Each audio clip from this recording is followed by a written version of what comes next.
Hello. Hello. Oh, Hey. God. We do this thing at the beginning of the streams where I have to wave to people to unmute their microphones, and I was going, and Boom was just looking down at his phone, and I was so scared that he wasn't going to see it. Oh my God. I do apologise. There was a few Technical difficulties. technical issues. Basically, how do I put it? We went live, and we were live, and I was playing the music, and with you, it said it was live on my computer, and it wasn't. So there's one problem. And then Sharkbait was supposed to be part of the stream as well. No idea. As always, we have problems with Skype. So, no idea why that did that. But hopefully we sorted, and hopefully there'll be no issues now. Let us know how everything sounds. Hopefully this is going to go a lot better than previously. But we've got Boone in the podcast today, and we've got Dashing. Say hello. Hey everybody. So yeah, basically this is Boone's. Is this your third or fourth? It's my second live one, but yeah, I think it's my third or fourth actual Kryptkast altogether. Yeah. And Dash, how many have you been in?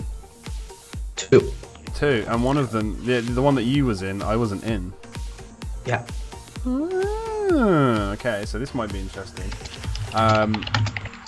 Yeah, so what have we been up to since the last podcast? I don't know. What have we been up to?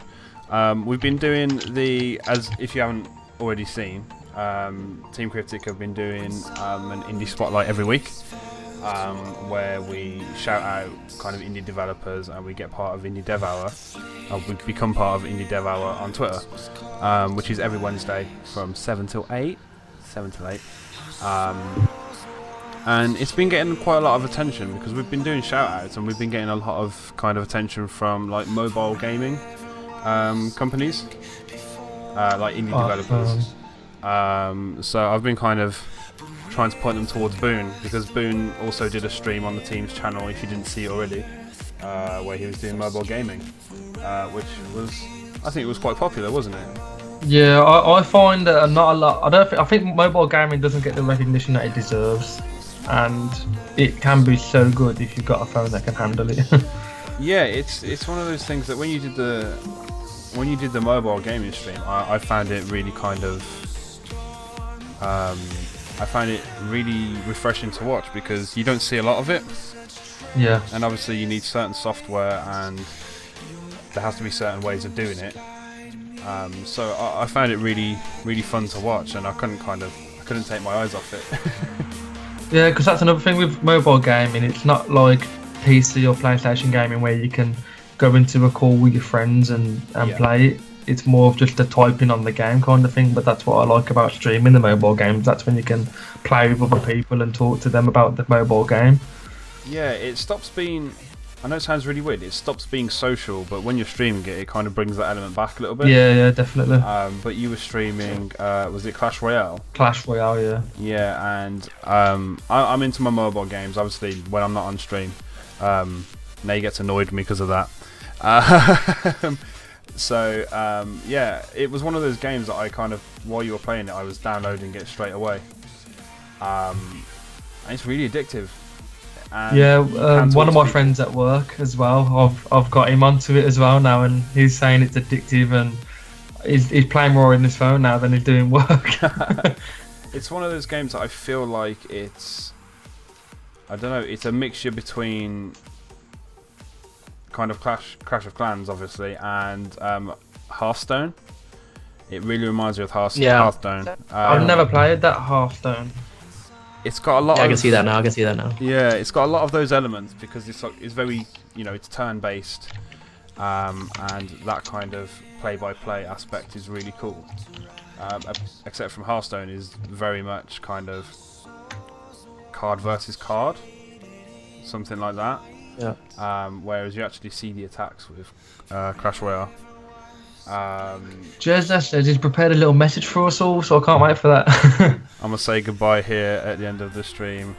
And is this everyone in the podcast night? Yeah, it is, Jezza. I'm not sure if you were here, but yeah, basically we were trying to set up the stream. It didn't go live when it said it was live, and also Sharky was supposed to be in the stream, and it didn't actually work out as planned. Skype ended up not letting her back into the call, which is a shame. But hopefully you can put her with us tonight. But yeah, it's one of those things that, especially with mobile gaming, I think it's one of those, I'd say, industries that is really coming up now, because obviously we carry phones with us wherever we go at all times. I carry a potato. Is that why the camera quality is so bad? So I think it's one of those things that if people make a really good mobile game, they can really kind of crack the industry, if that makes sense. Yeah, with the technology that's coming out on phones now, the gaming possibilities for it are endless, because I haven't got one yet, but with the S7, I know they're bringing out, they've got like a 4 gig memory on it, which is pretty cool. Yeah. And that's like the biggest one on the phone so far. And that's going to be great for gaming. Yeah, it's insane to see what people are putting into these devices now, and for playing games and stuff like that. I think mobile gaming, especially with Nintendo saying that they're going to be making mobile games as well in the future, I think it's one of those things that will push it into the forefront. When a huge company like Nintendo is making mobile games, I think that's going to push it into kind of the so-called mainstream, really. Because you see the program, like the adverts on TV all the time, and when you're watching YouTube videos and stuff like that, but it's still sort of a niche market as such.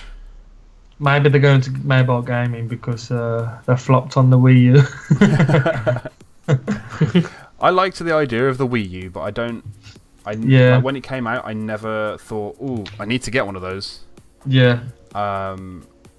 I can see why people do. I think people like the idea, but when it comes to playing it, I don't think people like the idea of having to look down and look up and keep looking down and looking up. And it got a bit confusing and having to look at 2 screens. I think they tried to. There's do that like people that only buy it for one game only. Yeah. Like I, for once, if I were to buy it, I will buy it for Smash Brothers only.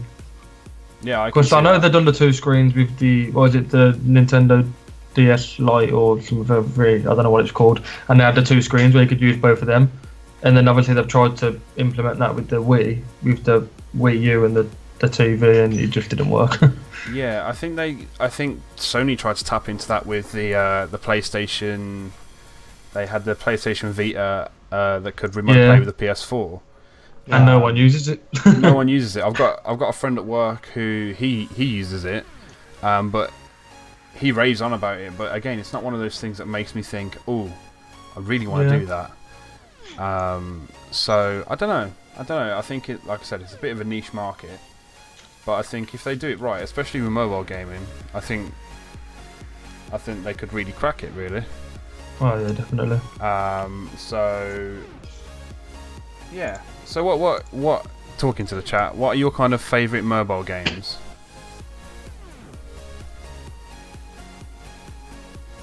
Sorry about that. Yeah, because I kind of got I got addicted to, and again, got really annoyed at it, I think. Yeah, Craig had a good point about the Wii, because obviously the Wii was brought out, so it was more of a fitness kind of thing where you're up and you're moving. And when the Wii U came out, all you do is sit there. Yeah, I think if they could have, how do I put it? If they could have improved on the Wii, they could have really cracked it. But how do you improve on the Wii? Because it was great for fitness, but it was very basic at the same time, and I think that's why people loved it. Yeah. I don't think that you want to have something where, here's the new Wii U 2 that has a treadmill. You wouldn't want to use a treadmill because you just wouldn't get up. But I think they've done a very smart thing with the Wii U. They purely promoted it as a console where they were kind of, you can stand up and you're active, but then people bought one and then they were sat on their arse still playing it. So I think they did a very unique thing with it.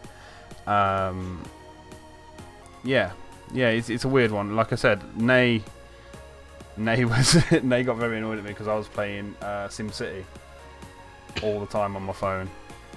And I think in terms of mobile gaming, like when they downscale games like that, I think it's great. Like I think SimCity is great, and there's a Need for Speed game on mobile called No Limits, and it reminds me exactly of Need for Speed Underground. My glorious hair. Boone's glorious hair. So Nate says that she wants to get an iPad to stream games via the Elgato. See, there's many ways of doing it now as well. So how did you do it, Boone? Well, on Android, I don't know if you get it on Apple or whatever it's called, Apple Store. There's an app called SideSync, which is where you can connect wirelessly to your PC. You download it on your PC, download it on your phone, and you can connect wirelessly. But you can also connect with the wire. I think when you use a wire, you get better quality. But it's so easy. To be fair, before I had it, the app was it wasn't that great because you could only see it on your PC. You couldn't see your mobile went blank then. Yeah. But they've recently updated it where you can use your phone as the screen and it just projects it onto the PC, which is why I started using it more then. And that was the reason why I loved it. Yeah, I think there's a lot more kind of compatibility when it comes to using the Android systems, because they are made for people to kind of mess about with in a way. Yeah. I don't know. I think with how we would do it with a kind of Apple device would be you'd either get an adapter and then put that into an Elgato, or you can get an Apple TV which does it wirelessly, and then you plug the Apple TV via HDMI into the Elgato. But even still, you need a capture card, which makes it a bit of a pain. There's no direct way, as far as I know, anyway. So that's what I do respect about Android, is because it's made to be tinkered with in a way. Let's have a look what guys are saying. What are your guys' thoughts on Xbox making this last console and then going back to the PC? I've not seen that. No, I've heard about making it their last console, but I didn't know they was going to back to specialise on PC. But like I said though, PC is like the next big thing now. It's a lot bigger than console, and there's so much more money in PC than there is in console personally. Because there's so much variety and change that people can do themselves. I think you can't do with console really. Yeah, I think it works a bit backwards with PC though, in a way, because I don't know, like with PC they charge you less for games, which kind of makes you filter more money into it in the long run, because you think it costs less, so I can buy more. It makes you think there's less, So I think it's one of those things that they can kind of do stuff like that, and you get better results from it. With a console, they're great, but there's only certain games that you can really play on console. There's only certain games that you can really play on PC. Well, in my view, anyway. I was saying this on stream before. I feel like I can't, or I wouldn't be able to play Call of Duty on a PC. It's like me with Assassin's Creed. I used to love my PlayStation 4, and the only games I play, the only game should I say I play on it now is Assassin's Creed, and the only reason I've kept my PS4 is to play Assassin's Creed, because I could never play it on a PC. I don't know why. It's just the idea of trying to get used to the different controls when I've played it on a PlayStation for that whole time, so it would feel weird now. But like you say, about it's the same with you with Call of Duty. I think I don't know, like even if I played it on PC, I'd still play it with a controller. So that kind of, it seems useless to me to be able to do stuff like that. Like don't get me wrong, when I'm streaming, I will play with a controller on certain games, but some games, Rocket League. Rocket League. Some games only translate well to consoles, I think. And like you said, with Assassin's Creed, I think that's a prime example. Yeah. Some people Definitely. do play it on like PC, but I don't really think that. I don't know. I don't think that it would work on PC, in my opinion. Yeah, and the way I see it as well, some games, like when you're on PC, you can pretty much mod any single game. But I think, I believe some games are not meant to be modded. And I believe Assassin's Creed one of them. Yeah. That would be strange with it's- mods. What was that? What would you have like? What would you have like an Assassin's Creed mod? Like it would be strange. I would have thought you could like change a character and stuff like that, or add Yeah, things like into the reskins game. and stuff like that. Yeah, Yeah, I think same that's the on only like thing. what you can do on GTA. Yeah, it's a really weird one because I don't think, like you said, I don't think you'd want to mod Assassin's Creed. Whereas like certain games, like especially with the old Call of Duties, I can see why people play it on PC because people love zombies, and it got really stale for a very long time. Zombies did, so they'd make new maps and new characters. With Call of Duty 4 Modern Warfare, they turned the servers off for them on console. Yeah. So no one could play it again on console, but people have made their own servers for it on PC. So I think that's why people have made the transition to PC for them kind of games. Yeah, there's a lot more flexibility as well. There's a lot more freedom if you know what you're doing, and that's why you get kids playing the consoles, and you get you get all these people going, "Oh, PC Master Race" and all that. But on the flip side of that, you don't see little kids building their own PCs. Yep. It's because to a degree you have to know what you're doing to kind of appreciate it in a way. Well, I think anyway. Let's have a look. Worth says PlayStation all the way for me, 1, 2, 3, and now 4, and it's got Netflix, so I can chill. Also, game series like Call of Duty, should they carry it on or not? I'll answer this one last. To be honest, with that, I don't think. Where can they go from here now? Because they've done the past, they've done present, and now they've done future. So, what's They next? should do dinosaurs like way Dinosaurs. past. Nah, next it'll be like universe, it'll be like planets and stuff like that. I'm guessing. Call of Duty Dino Warfare. You know I what? read. If that is the next title now, I will give you $100. I think with Call of Duty, I read a rumor the other day that the next one's going to be called, because I saw that they were going to do a Modern Warfare 4 and then a Ghosts 2, and then I read something about a game called Call of Duty Bloodlines. And supposedly it's going to go back in time to like family members of all the big characters in Call of Duty, and they're going to link them. Oh, I think I've seen something about that. Yeah. I think Bloodlines like a title for an Assassin's Creed game. Bloodlines. I'm pretty sure it is. I don't think it is. It might have been one of the side-scroller ones. Let me see. Because I know they brought out the Chronicles and stuff like that. That's like a side-scroller game. I think with Call of Duty, I think the only way that they can kind of keep it going is if they go back now. But they've got themselves into a really bad position because I've said loads of times before, once you add verticality and give people jetpacks, it's really hard. It's really hard to revert. Hard to get back from that. So I think Call of Duty, I think it's one of those things that they make so much money year on year that they have to keep making the games. But I think if they took a year or two out, because I know that they have alternating kind of studios and things like that. But Don't they have like 3 studios? Yeah, so you got Sledgehammer, Activision. Activision and Infinity Ward. Yeah, and you got Treyarch. Treyarch as well. So Treyarch, I think Treyarch really nailed Black Ops 3 in terms of zombies because they've had 2 or 3 years to actually make this game. So they could really focus on it. Whereas I think it's Infinity Ward get the game every 2 years. So it's alternating years. So I don't know. It's a bit of a weird one. I think if they could, which they can obviously afford it, they should take a year out and make people miss the game. Put that more effort, yeah. And I can put that more effort into the next one then. Here's a question, because we all play it. How about CSGO? If anyone plays it here, should they make another game or not? What would they add? I've never actually had that question before, so I've never really thought about it. I think the best people still buy it and people still spend a lot of money on it. I think the day that people stop buying cases and keys will be the day that they'll have to make a new game.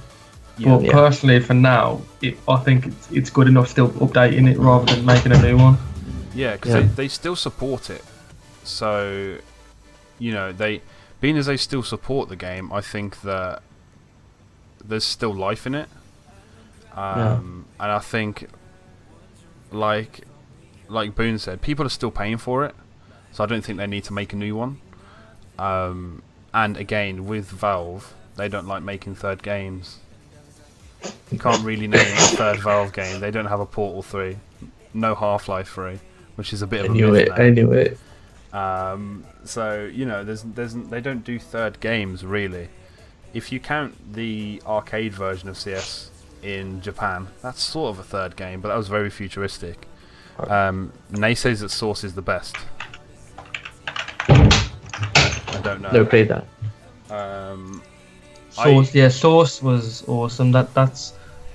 Did anyone ever play 1.6? I never played Source up until about a month ago. Really? I found it very, very hard to play. I can see why people still play it though. 2007, I think I first played Source, or 8, and I got it free when I brought Gary's Mod. Really? It was like Gary's Mod and Counter-Strike Source was like a package. I can see that and because a lot of the textures and stuff like that. Yeah, and I never played Source. I always played Gary's Mod, and then someone actually said, "Oh, I wanted to play Source," so I played it, and it was awesome, and I loved it. And then that's when someone told me about 1.6, so I thought everyone was saying, "Oh, 1.6 is still good," so I played 1.6, and it felt really good and really fun, but it's like a game I couldn't take seriously when, like, the way CS:GO and Source was quite serious. Yeah.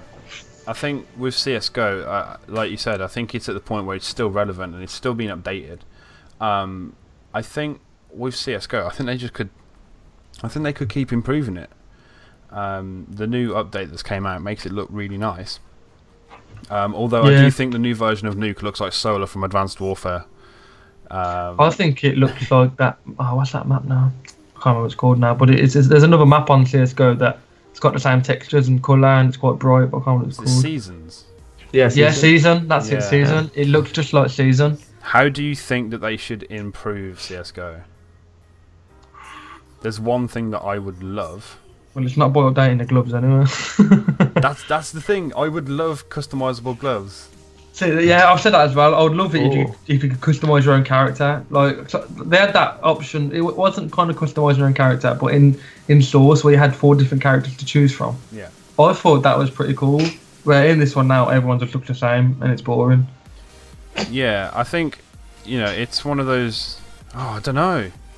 It's a hard one because that's the only way that you could make your character look different from other characters is by having different gloves along with different guns.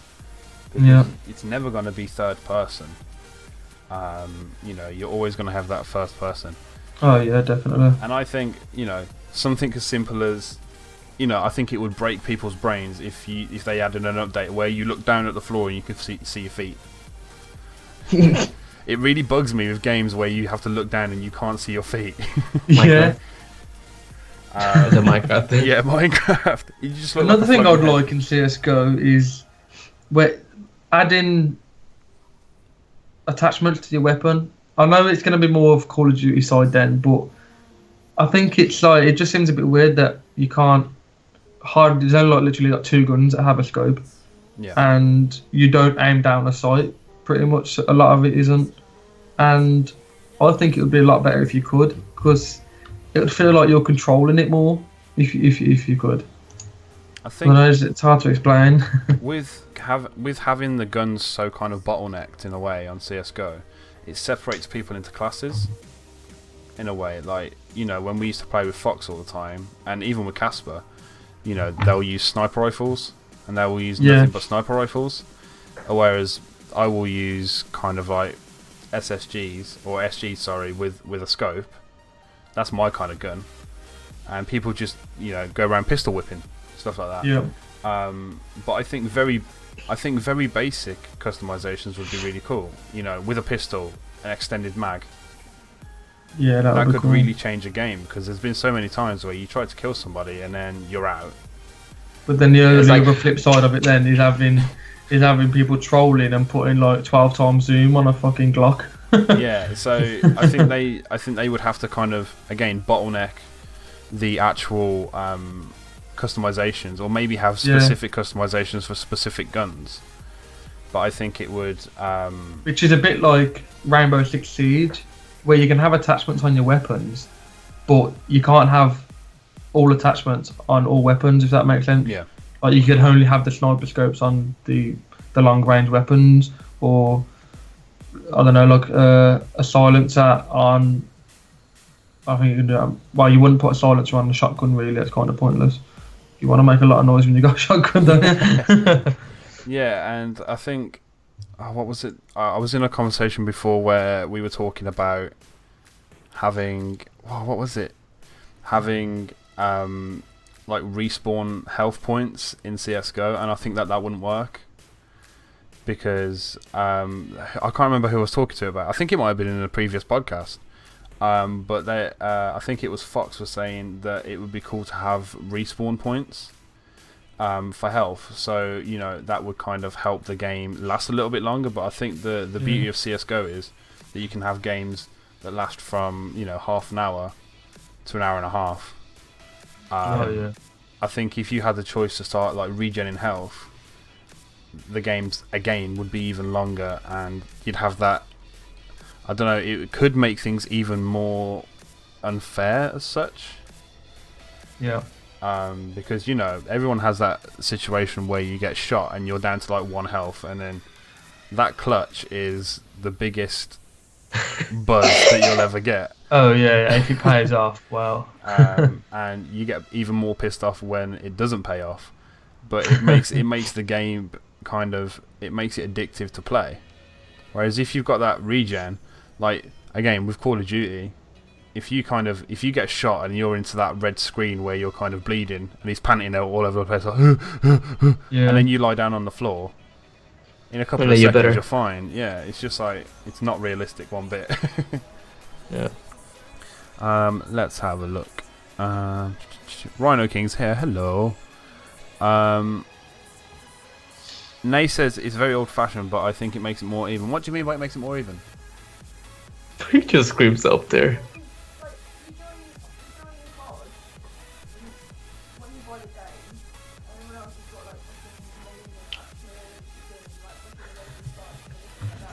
I can barely hear that. Yeah, so no.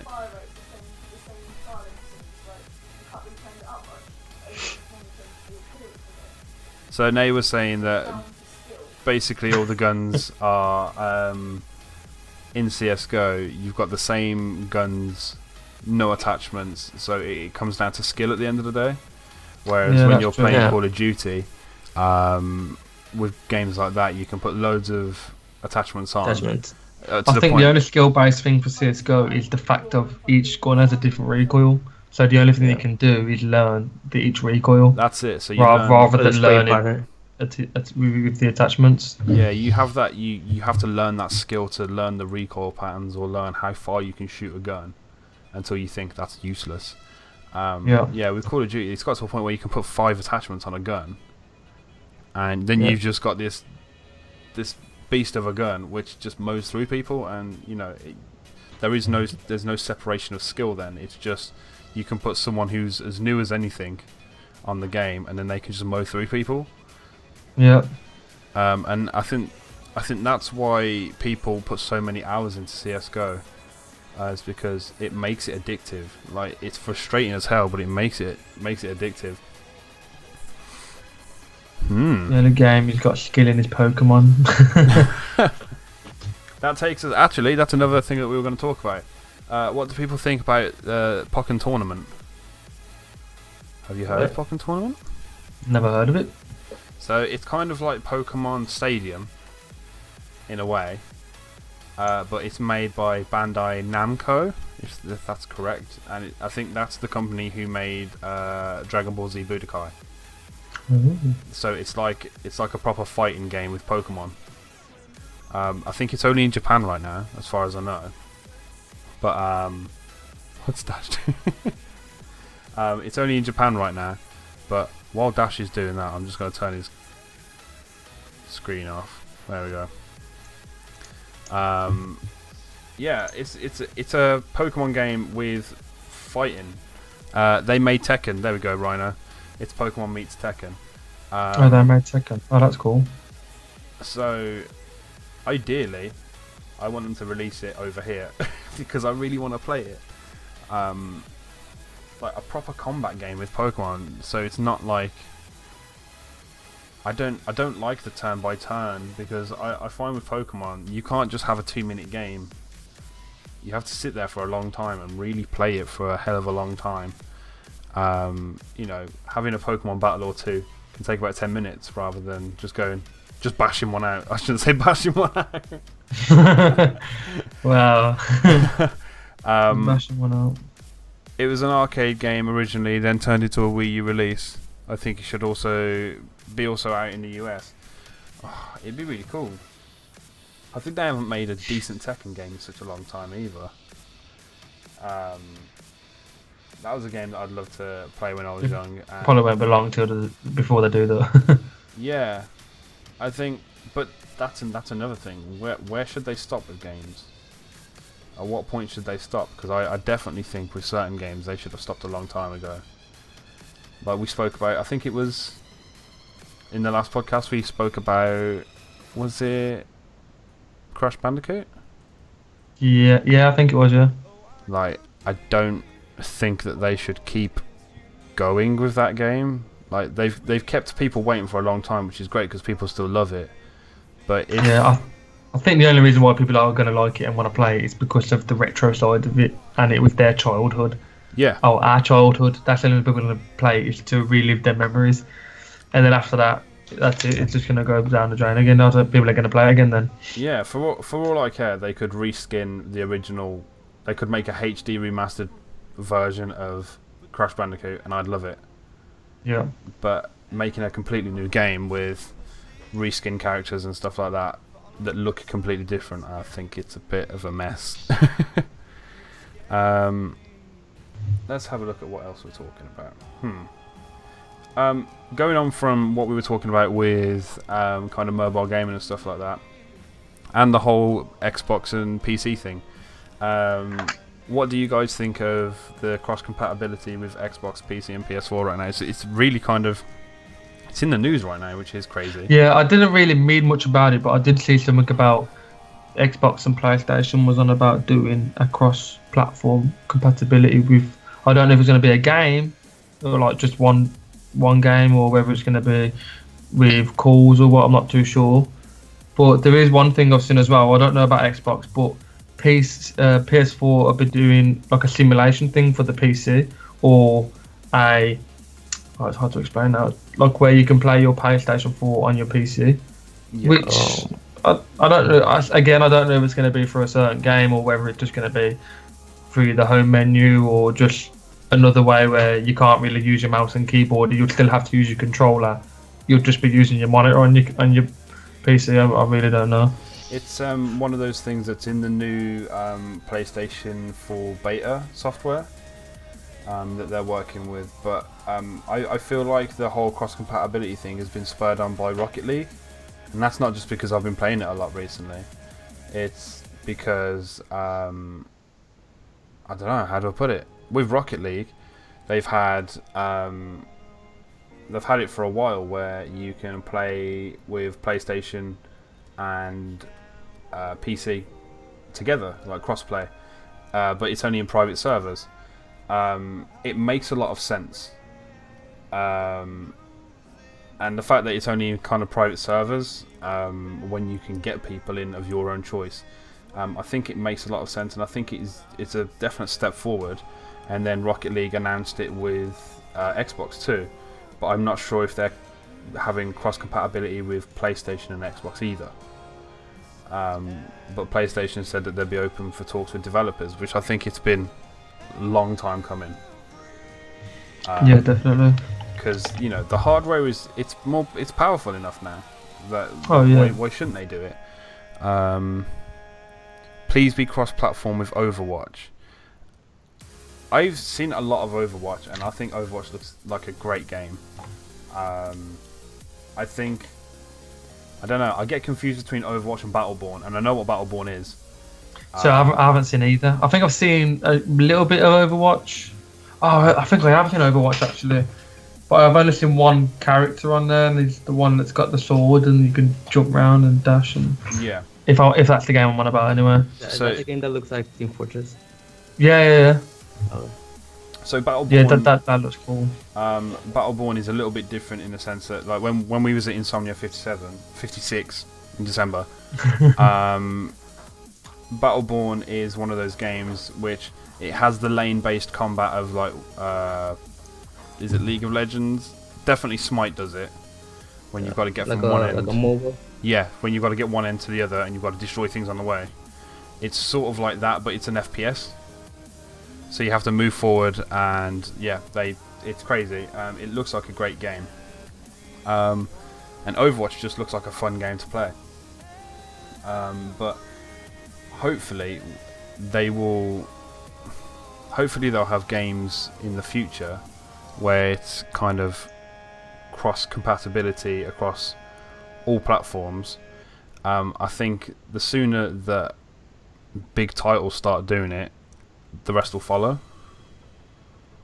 Possibly. Nay said, well, I knew this anyway. Nay was given early access today for Battleborn from 2K, so she'll be streaming it. So if you want to go say hello to Nay, if you don't already follow her, go drop a follow. But yeah, I think the sooner that big titles start doing cross compatibility, the better. I think. Yeah. All the little indie titles will follow as well. And gives people something to learn from, really. Isn't Rocket League like cross compatible? Yeah, so with Rocket League you can make it cross compatible, but only in like private lobbies. Private.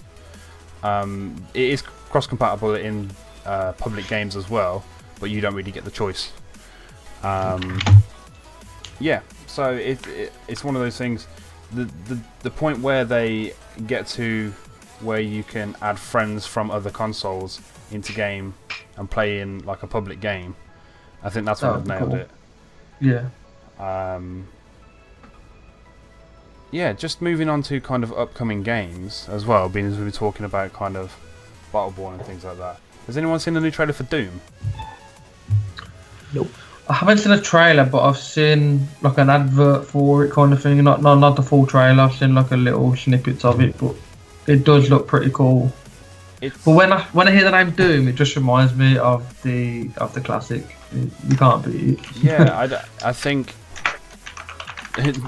you're right, because it's one of those dungeon crawler games, and it always looked amazing because it's it's that classic old school game, and I hope that they don't make it too complicated now, because they released the trailer for the multiplayer for it, and it looked gory as hell. It looked great. Oh, I didn't know there was a multiplayer for it. It looks great, but again, for a game that's been made for so long, that they've been trying to make for so long, the graphics aren't that good. Yeah, I kind of feel like that's all they're doing nowadays, though, is they're just remaking games or remastering them or making their own version of the older games. Yeah. And not making completely new games. Yeah, and I think if they went back to that kind of dungeon crawling, I think even if they kept it in the same kind of graphic style, people would still buy it. Oh yeah.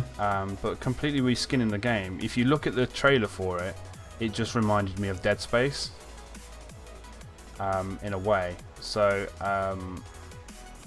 it's getting to a point where games are being made so kind of regularly and by the same kind of developers that they all kind of look the same now, which is a shame, really.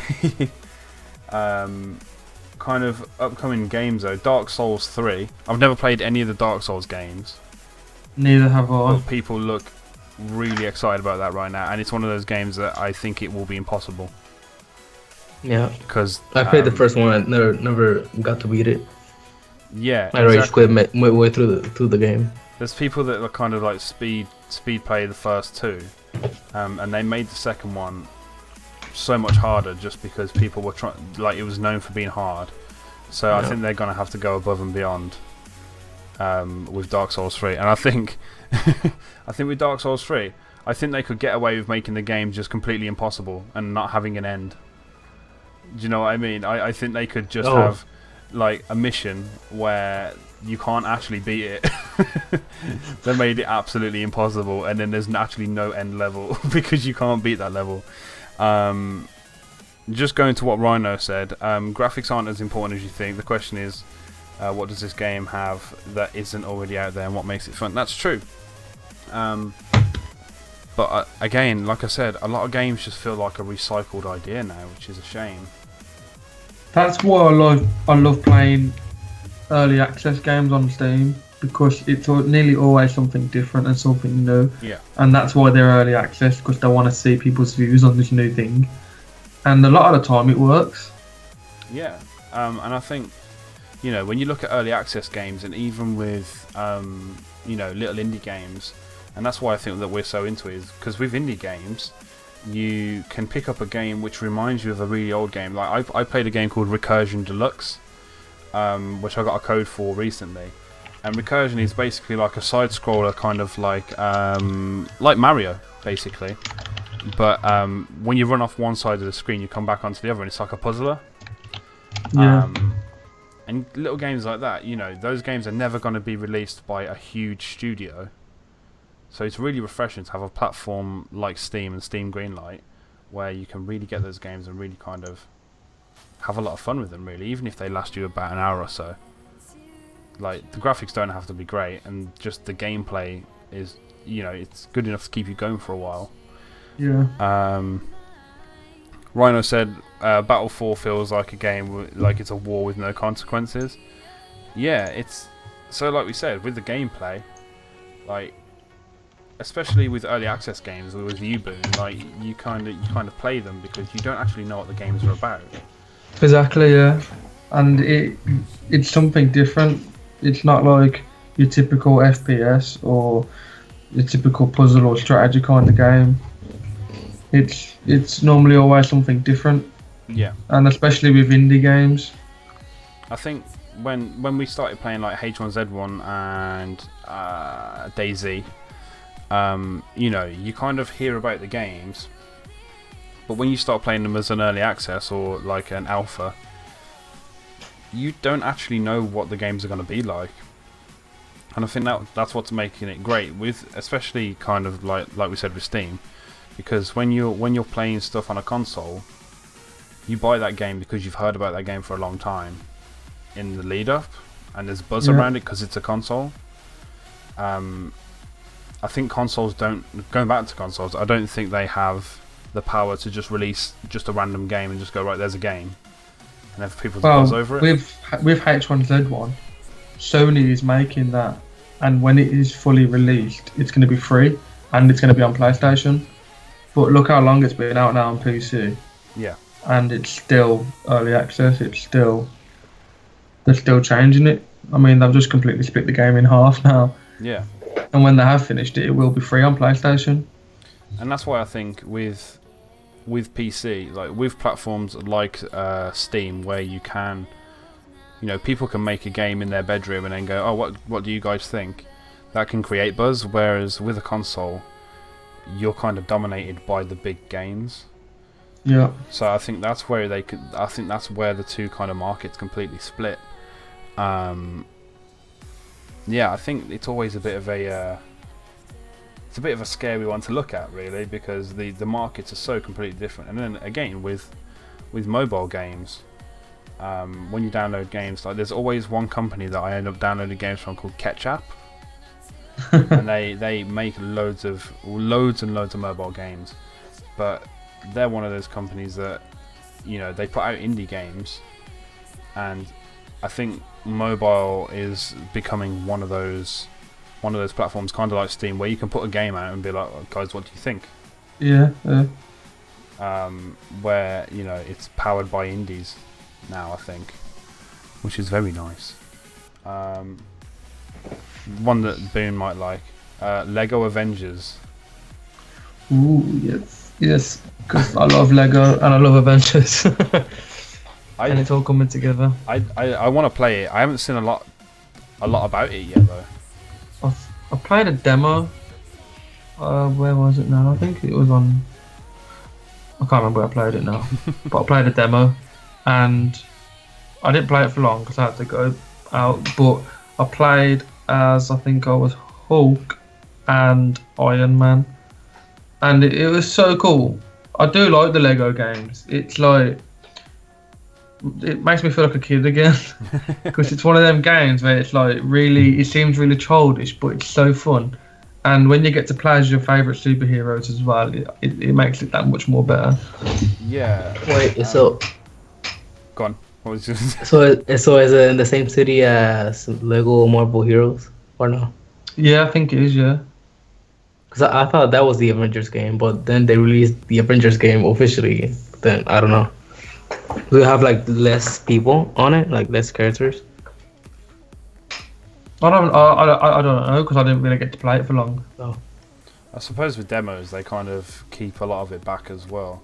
The only thing that puts me off about the Lego games, I don't know if they're like it anymore though, is because like the first PC game I ever completed was Lego Star Wars, and like me and my friend sat in his house for one night and just completed the game, and that was the most fun I ever had on like a really silly little game, probably like ever. But I haven't really played any Lego games since. Are they all still kind of the same, or have they changed any of it? No, it's all pretty much the same. Yeah. The only thing that I'd say looks different is the graphics. That's the only thing that looks a bit different. The Lego kind of thing still looks the same, but the background, let's say if they're in like a field and that, it looks more realistic now than what if it was like a cartoon kind of grass. Okay. If that makes sense. With Lego Star Wars, I think that they nailed, like you know in Star Wars when you get like the wipe transitions across the screens and stuff like that. I think they nailed stuff like that and the music, and I think that's why they were so popular. But they've made a lot of money from those Lego games. Yeah. Just going back to the console stuff with Rhino, he just said with a console, it's not just the big games. That there is very little support or moderation for the smaller devs, and by smaller devs I mean a team of 4 in someone's house. Yeah, I agree. I think again, going back to Steam, it's one of those things that it gives that support to developers. Yeah, they can just put it on and advertise Facebook, Twitter, YouTube, and just say, listen, I've got a game, here it is, can you check it out? And people do. But with Xbox Live or PlayStation Network, there's no way they can just put a game on there and say, can you guys download it and try it? There's no way they would allow that. They just because in Steam they have like a green light thing. Yeah. You either have to contact bigger companies, put it on disc, put it in shops, and it's just too much. Independent developers can't afford to really do that. That's why they make small games on their own and put it online to see if people want to buy it and people want to play it. Yeah. There's no point spending all this money on advertising it in shops and paying for it to be in discs, and then no one buys it because then they're screwed. Yeah, and especially with kind of, I think it comes down to how the platform looks as well in a way, because with Steam it's a very open looking, the console's very open looking. And, you can. It suggests games that you might like, and you can just browse. It's easy to navigate as well. And I think that's something that the consoles have never really nailed. Like, the PlayStation is very easy to use within itself, but if you're trying to look outside of what you're playing, or outside of kind of your network of friends, it makes it hard to kind of expand on what you know and grow as such. Yeah. I think it's just, again, like we said with PC earlier, I think it becomes about freedom, really, and people making their own decisions. And I think it's exciting for indie developers, but I think at the same time it's got to be quite scary and pressuring. Well, yeah, it's got to make big developers feel pressured as well to make better games now, because they could have the the rug swept from beneath them by an indie developer, just making a clearly better game. Also, Jezza, not too much longer. How long have we been streaming right now? Just under an hour, I'd say. Just under an hour. Yeah. So not too much longer, Jezza. Slight off topic. I've got a question for people. What are your views on Batman vs Superman? Because I'm so excited for it, like a lot.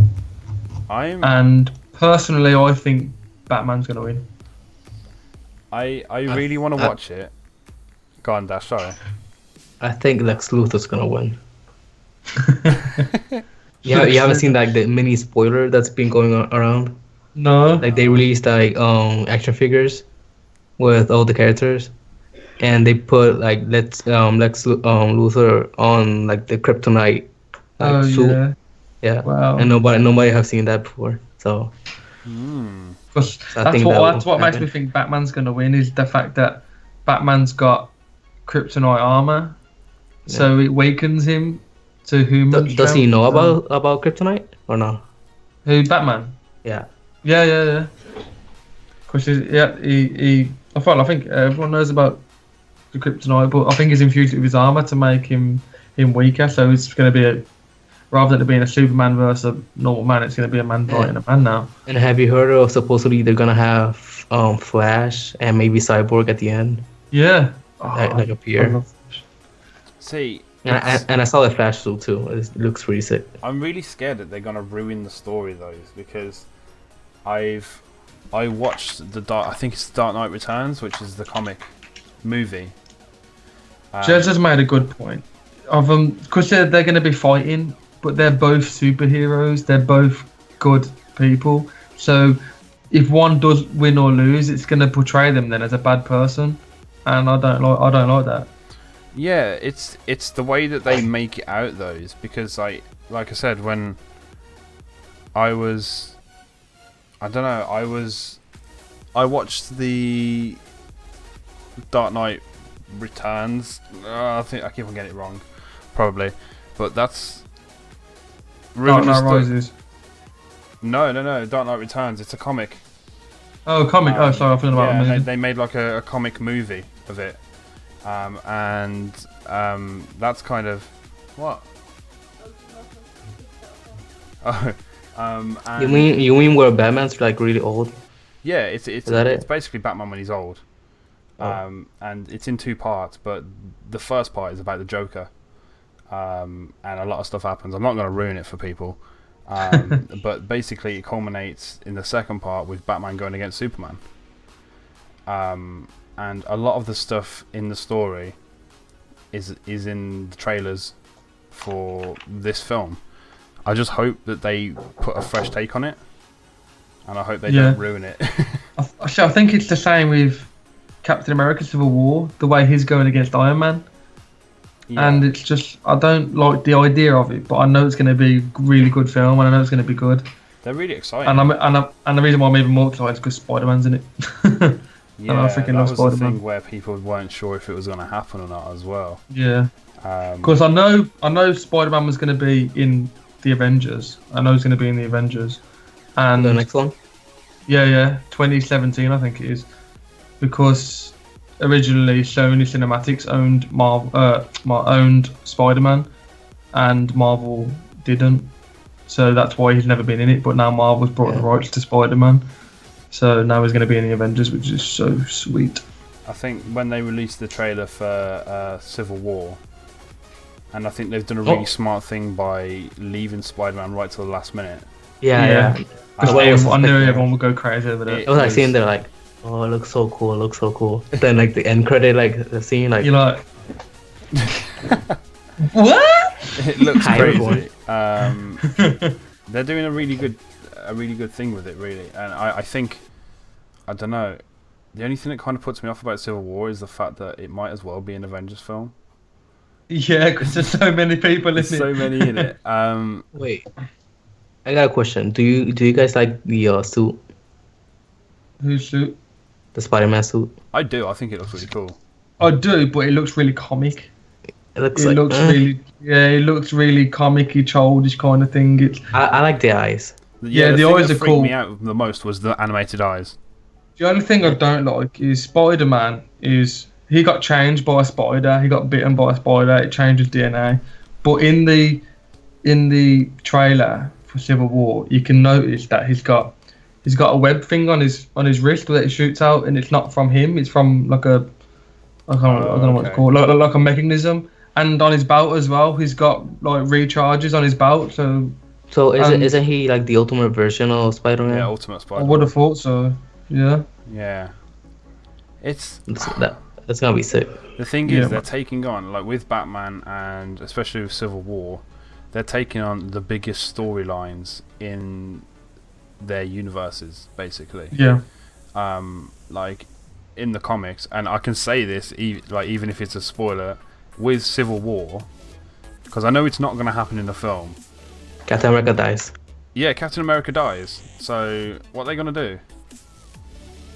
What are they going to do? I don't think they will kill him. I don't think it will be like that. They can't. They just can't do that. It's like Batman and Superman. I don't think either will win. I think it'll be a draw personally as well. But I don't know. I don't think they'll let one win because I don't think they want people to think he's a loser. He's not, and he's bad. He's not. I think they'll just make them draw. I don't know. I think it happens the same. We'll find out in 6 days. Yeah, I think it happens the same in the comics. So it ends up being a draw in the end. But Green Arrow's in it as well, in the comic versions. Oh, is it? Yeah, and he's old and haggard, and he's got like one arm.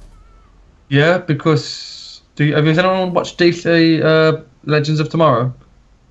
It's freaking sweet. Have you seen it when like I'm not gonna ruin it, but the old Arrow's in that as well, and he's got one arm.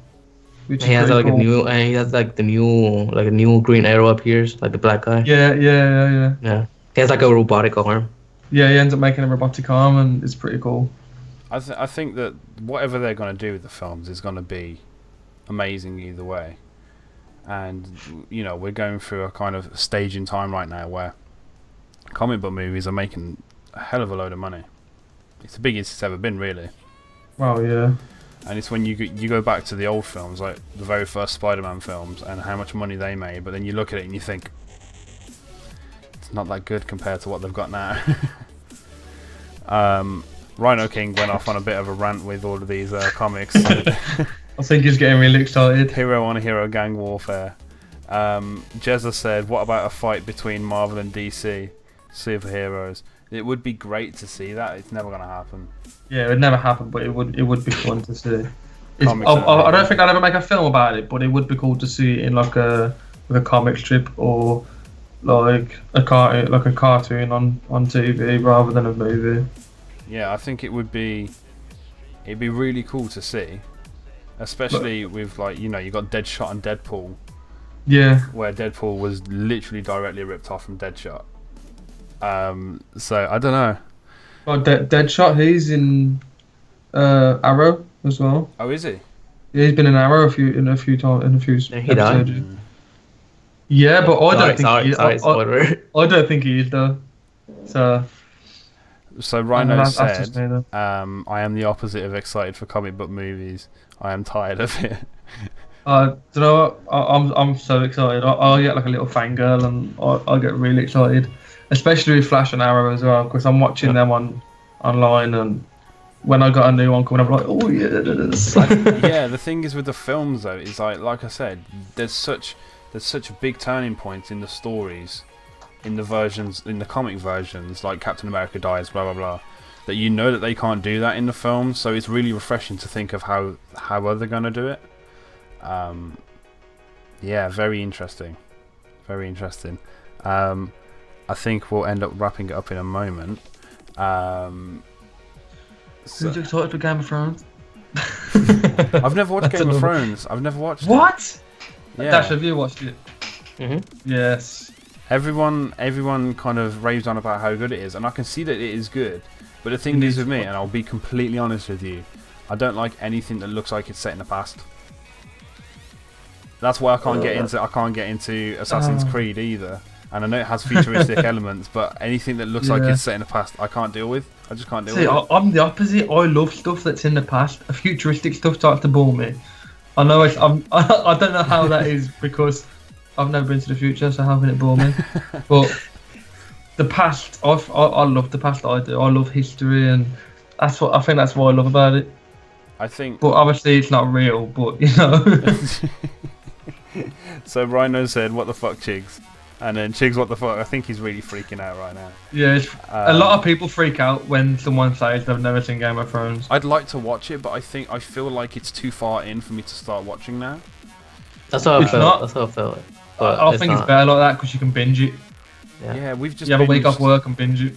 Me and Nate just binged the whole season of House of Cards in about 3-4 days. So I've never seen that. If you can, if you're into, it's very political, but it's one of those programs that draws you in, and I'm not into political programs. Yeah. Yeah, we just watched season 4, and I've never been left at the end of a season just like. I'll tell you what, I've just been. I did. I Supergirl. Yeah, on Tuesday I was off work and I binged Supergirl the first season, all of it, and it's wicked. I can't get into Supergirl. You know, I couldn't the first 3 episodes to watch, and I was still and ahhing whether I liked it. But then I heard that she's doing a crossover episode with Flash. Oh yeah. And I just started watching it, and I got into it. I heard about Supergirl, and then I watched the trailer for it, and I just thought it looks mega cheesy. It is good. The only thing is, it's like like I said, the first few episodes, it's more of getting the story of how she became here, who she is with Superman, and so on and so forth. But after that, it does get really good. It makes me feel how Smallville used to make me feel. I used to hate Smallville. I've never seen Smallville. I like Smallville. You like it? Was cheesy, but I liked it. Smallville is more about before they became superheroes, isn't it? Yeah. And when he becomes Superman. Yeah. Yeah. So he's got like so powers I've and never stuff the whole way it. through it, but it ends just as he kind of when he gets the suit, and you never actually see him properly in the suit in the last. And he learns about the kryptonite and stuff like that, is it? Yeah. So it's a good program, but like I went back to watching it about a month ago, like on one of my days off, and I watched like a couple of episodes from the last season, and I just thought it's really cheesy. But one of the things that I most enjoy about that show is that they showed the whole like relationship between Lex and Superman, like before, like when they were friends and then they were enemies and stuff. Yeah. I think I don't know. I might give Supergirl a try. You should. I think I want to watch Batman vs Superman because I like Batman. I've never been into the Superman films. I struggle with stuff like that. Yeah, I'm more into Batman, but I think as I've got older, I've got more into Superman. When I was younger, I wasn't too keen, but as I've got older, I've grown more into it now. Yeah, definitely. I mean, when I was younger, I was like console and PC. I was more Marvel than DC. I was like Marvel Master Race. But like I said, as I've got older now and I've started watching both, it's just like I said, I fangirl over them all. I do. I get so excited to get about superheroes. I'm like a little kid. I think before we wrap it up, we're just going to talk about a couple of the events. So Boone's going to Gadget Show Live, which is, I believe it's near the. Let me have a quick look at my calendar. I think it's the very start of April, between the 31st and the 3rd, I think it is. And I think I'm going on the 2nd, which is like 2 weeks away. They're putting all these really close together. So you've got Comic-Con, which was today in Birmingham. Yeah, which is today. And then you've got Insomnia or I-57 next weekend, and then I think the weekend after is Gadget Show. What do you think about the whole YouTubers having a FIFA 16 tournament at Gadget Show? I didn't know there was. Yeah, so like I read that they're going to be having like a FIFA Challenges tournament. It'll probably be like at their own booth. Yeah. And then they'll probably be doing it there, because I know that last year when I went, they had like a massive area with PCs that you could go and play on the PCs and stuff. So maybe they'll do that again, but they'll have another area for like FIFA 16 on PlayStation or Xbox, whatever. I think it's crazy that esports is starting to kind of break into events like that. Like when me and Nay went to Comic-Con the first time, there was no esports around. We went the second time, and they had a whole ESL tournament there with CS:GO. Yeah. And I think it's breaking into tournament. It's breaking into places like Gadget Show Live. I think it's really putting it on the map. Even if it's like little kids walking around watching their favourite YouTubers play FIFA, it's putting it there and it's making it relevant. Yeah, definitely. Of course, with Insomnia, that's kind of it's all built around that aspect. But I think it's getting to a point where all these events are starting to kind of not all become one, but they're starting to kind of really put gaming on the map when it comes to competitive gameplay. Oh yeah, definitely. What are you looking forward to mostly at the Gadget Show? The live. Because when you go there, it's like Comic-Con, there's booths and where you can buy stuff, and there's so many different things you can buy. And then later on in the day, because like you have to buy separate tickets, you have to buy a ticket to the event, and then you have to buy a ticket to see the live show. And the live show is amazing because, you know, on TV when they do that, like for about an hour, they're naming stuff that they're gonna give away. Yeah. They do that at the live show. They go through loads of gadgets throughout the live show, and then at the end they pick one person to give it to in the audience, and it's pretty sweet. Is that the point where you start jumping up and just screaming? Yeah, because they have this thing as well. They have like a big TV. It's like a TV, it's hard to explain what it is now. Like a big projector on top of the stage, and you can tweet them, and like sometimes your picture goes up there. And I got up on there, and it was hilarious. But I think what they do is whoever's tweeted in, they like scroll through and pick a random person from that. So that would be really pretty cool. You better win something. Oh, I'd love it if I expect you to come home and will have won something. I'll imagine that walking home with like 40 grand's worth of gadgets. Wow. I don't think you'd be able to walk home with it, to be honest. Well, yeah. So yeah, that and next weekend, myself and a few other members from Team Critic will be at Insomnia 57. So myself, Naysayers, Slater, and Sharkbait will be at Insomnia. Some of us will be streaming, some of us will be working, and one of us will be cosplaying. So yeah, I think that's what we're doing for the foreseeable. I will be vlogging it. I think Nay will be vlogging it too. So that's what we're going to be doing next week. And Jez has just put in the chat. Oh, this is a long one. Yeah, I'll let you read it out, Triggs. Thank you. I just want to thank you for all being amazing streamers. It's saddening for me to say my goodbyes, but I'll be back before you know it. You're all amazing. Good luck with your Twitch channels. There's some of you I still need to follow. Have fun at I57 and good luck at the pub quiz, which we will win this time. Don't get too drunk while you're doing it. Yes, I'm looking at Sharky. Don't worry, I'll be back before you know it. Goodbye, you amazing people. See you at the end of April. So Jez is going away on a military trip, basically, and he can't watch us. So good luck, Jez. Jez, you legend. Yes. So I think that's a good way to wrap it up. So let's get some love hearts in the chat for Jez. Let's get some love hearts in there. Thank you for tuning in, guys, and we will see you in 2 weeks. So the week after Insomnia. We might have some more guys on it this time. Boone might actually be at the Gadget Show, so not too sure. But we will see you very soon, and thank you for tuning in. This will be up on the YouTube tomorrow, so if you've missed anything or if you missed parts of it, it will be up on the YouTube. Thank you, and we'll see you soon. Love you guys.